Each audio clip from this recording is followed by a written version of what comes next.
Jaron Lanier is considered one of the fathers of virtual reality and a veteran of Silicon Valley. And he says social media and its algorithms are harming your health.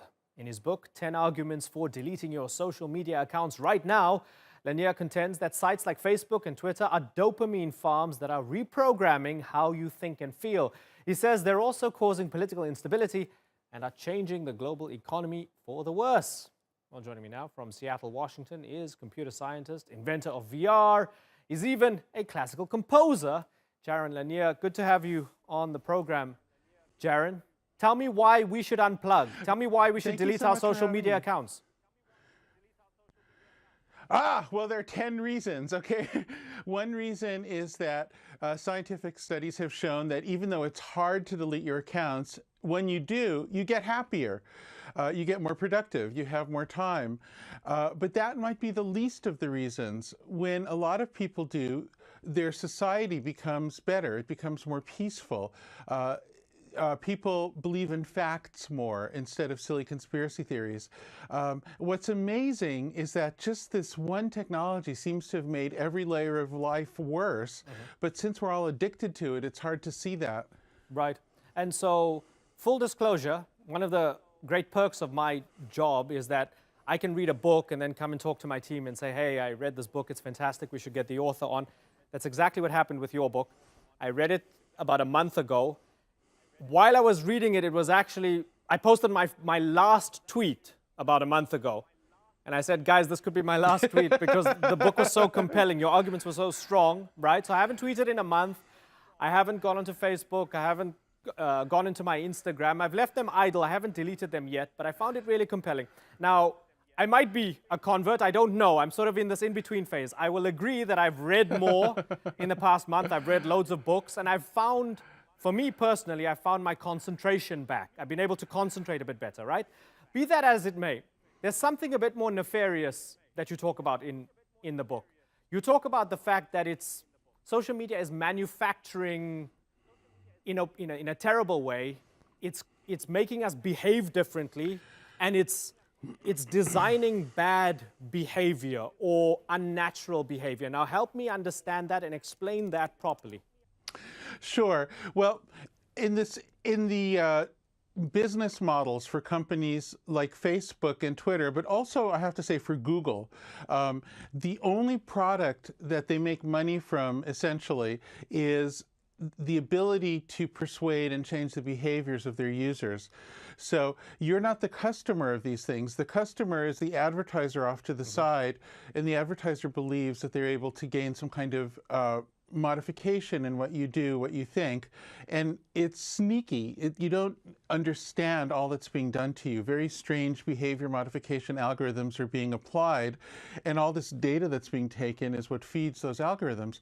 Now, the problem with this is that if you have a society where anytime two people do something together, the only way that's financed is because of a third person who wants to manipulate them, you end up with an entire society optimized for manipulation, for sneakiness, for trickiness.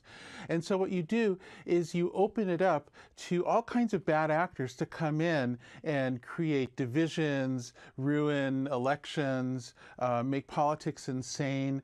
And I have to say, we've seen so many examples of that it's crazy to deny it anymore. If you ask, how did an organization like ISIS become so powerful so quickly? Well, it's because the social media technology is designed to amplify exactly the worst people. If you ask, why is violence returning to areas that had been gradually becoming more peaceful in rural India and Southeast Asia and parts of Africa? Once again, we see the same phenomenon. Social media arrives and then the violence follows. There are too many examples to give. I think so the thing is, though, that people are genuinely addicted. The addiction is technically very similar to gambling addiction. Right. When somebody becomes addicted to gambling, they don't want to believe it. They think they're in control, but they're not. And so since everybody's addicted to this stuff, when you talk to them about it, it's very hard for them to understand because they're addicted. It's essentially a form of being hypnotized, but by a hypnotist who's working for somebody else. Right. It's a very strange situation. Okay, so we're addicted. That's fine. We get these dopamine hits from people liking our pouty selfies or our posts of our kids or whatever, even if it's well-intentioned.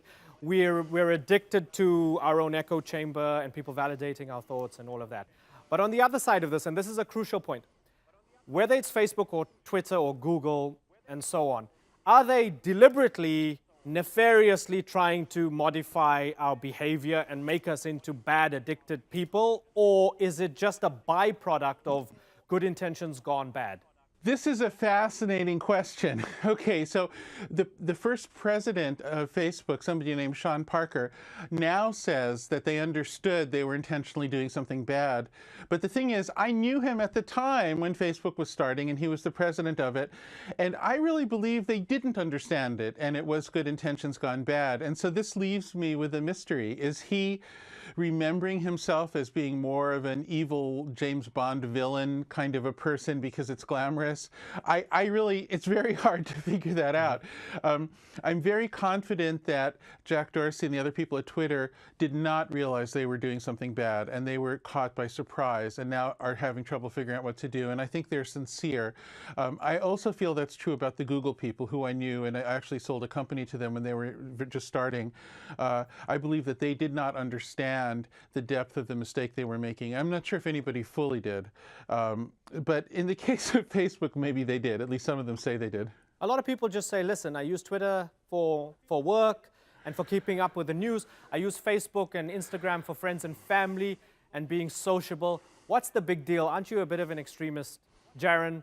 Or even to me, like, what's wrong with you? Why are you taking yourself so seriously by unplugging, either by leaving it idle or by leaving altogether? So what? Just reduce the amount of time you spend on these things. What's wrong with you? Don't you have willpower? Don't they have a point? Well, the thing is that people aren't aware of most of what happens. Your immediate experience of using these tools might be quite positive. And indeed, from my perspective, this ability to connect with friends and all that sort of thing is just intrinsic to the internet. That's all good and that's all authentic. The main thing that goes on that I'm concerned about is something that you are by design not aware of, which is the modification of your own behavior, because it happens very sneakily and very subtly using the techniques of what's called behaviorism, a branch of science that studies how to change the behavior of organisms like people. And so, you know, what this is analogous to, for me, is in the past, society has faced problems where there was mass addiction. And even though everybody was addicted, and even though it was hard, we somehow were able to face up to it. And a very obvious example to me is cigarette smoking, which is greatly reduced, even though everybody used to smoke all the time everywhere. Another example is alcohol. We've had a campaign in most of the world to prevent people at least from driving drunk because it used to kill so many people. And actually that's worked, you know. That turned out to be intelligent and was accepted. So I think in the same way, when we start to have a wider realization of how troublesome these things are, not only will some people leave, but when those people leave, they'll create the space in the society for conversation. And I'm fully confident that these services will improve eventually, and they'll improve enough that I won't feel you need to delete them anymore. But right now, it really is important for the health of society for people to become aware of the degradation that's going on. For those who would say, well, if there are 1 billion people using a social media network and say 100 million of us stop posting that much and another 100 million delete, you still have 800 million people who are completely addicted and feeding the beast. And what impact is staying off social media going to actually have? Are they really going to listen in Google and Twitter and Facebook? Even if only a minority of people become skeptics of the social media technologies and delete their accounts, that minority is enough to have the conversation. Look, here's the analogy I would make. If absolutely every single person in a society is a drunk, it's going to be impossible to have a conversation about the problems of alcoholism, right? There needs to be there has to be somebody who's sober in order to even start that conversation. That seems to me to be simple logic. So in this case, there has to be just some subset, some minority of people who are not addicted to these technologies, and then we can have a conversation, and out of that conversation will come better technologies and a more moderate and survivable form of them. So I'm social media teetotal for the moment, or tweet total for the moment. I just made that up. It's a horrible dad joke, and I apologize. But so, would you allow us from the show's Twitter and Facebook account to share this interview?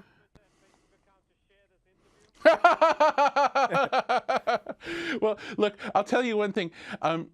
I never tell anybody else what to do. In fact, in the book, I'm very clear, and I repeat it many times. I don't know you, and for an individual, it might be that keeping their social media accounts is the right idea or whatever. It's not my job to judge individuals, but it is your job to know yourself. It is your job to experience yourself without addiction. It is your job to make judgments. So I have to leave it to you. Okay, we're gonna share the interview. Jaron, it's been a pleasure talking to you.